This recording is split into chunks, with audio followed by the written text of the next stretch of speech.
I've done exactly what the attackers did. I've used AI assisted development to make it much quicker to develop. Like I do that for a lot of coding now. I'll be using Visual Studio Code, but I'll be using, Claude Code embedded within it. So this was much quicker to develop than it would have been if I did this, a few years back. But ultimately, the benefit of me doing it this way is that with the malicious kits out there, I can show you what the victim sees, but I can't really show you properly what the attacker sees. And from a demo perspective and an educational perspective, it's much better to be able to see both side by side. So that's what we've got set up now. So I've got like my victim on the left, and I've got my custom admin panel for my phishing kit on the right. So we're going to see what it looks like when an attack is conducted here. So we're going to look at standard email-based phishing in this case. We're not going to look at any fancy delivery vectors. We're focusing on the device code phishing part. But let's say we've kind of got some lure around, a document's been shared with you. Do you want to access it? First of all, we go through our anti-bot gateway. I'm using Cloudflare Turnstile there, and then once we get to the actual device code phishing part, this is what it looks like. So you can see how this is pretty similar to what we saw with some of the criminal kits. The victims got to this point, they're being encouraged to enter the code to verify themselves to gain access to the document that's been shared with them. However, on our admin panel on the right, we can see we're already tracking a session and we're tracking the progress through it. So we can see they passed our turnstile. We can now see they've copied the code. We can now see they've clicked the link to open the Microsoft device code flow. They've entered the code now, and that's it. The compromise has been achieved. We're going to see our admin panel register that shortly. You can see we've now compromised it. And from a user's perspective, we now give them access to the document we promised, so everything seems legit, and then they carry on with their day. However, on our side, as an attacker, we've gained access to a bunch of tokens. So this is like the raw data we've got.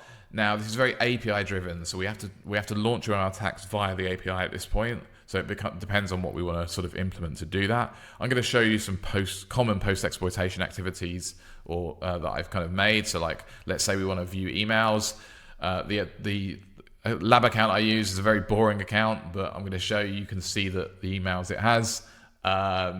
And we can go and browse those, but also say files like in your OneDrive or your SharePoint. Like I've gone and uploaded like a push brochure there. You can go and browse that PDF and see it, or I could go and download it through my browser to look at it offline.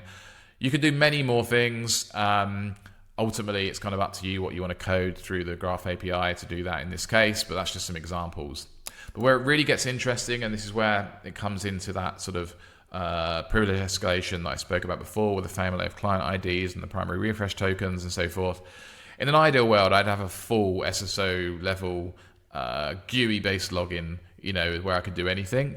I could do most things I want through the API, but wouldn't it be nice to have the full SSO login and then be able to access downstream SaaS apps as well? So I'm going to show you how that attack works here. So I'm going to click this bit. You can see this has already happened in the background now, that we've minted a new primary refresh token. We made a virtual device, we called it this. It gives us at least 90-day persistence and will survive password resets. And as a result, we have some cookies ready to go. So I'm going to copy that JSON. And now I'm going to use these to actually log into Microsoft fully. So I'm going to go to Microsoft's login page. I'm going to import through a browser extension the new cookies that we generated. And by refreshing this, I'm now going to basically gain access to a fully interactive session. So we're now logged in as that user.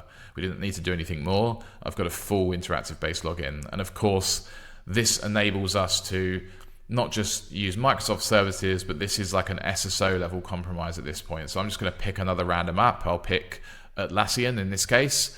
And we're going to see how I can use, SSO-based logins to access downstream apps and move laterally.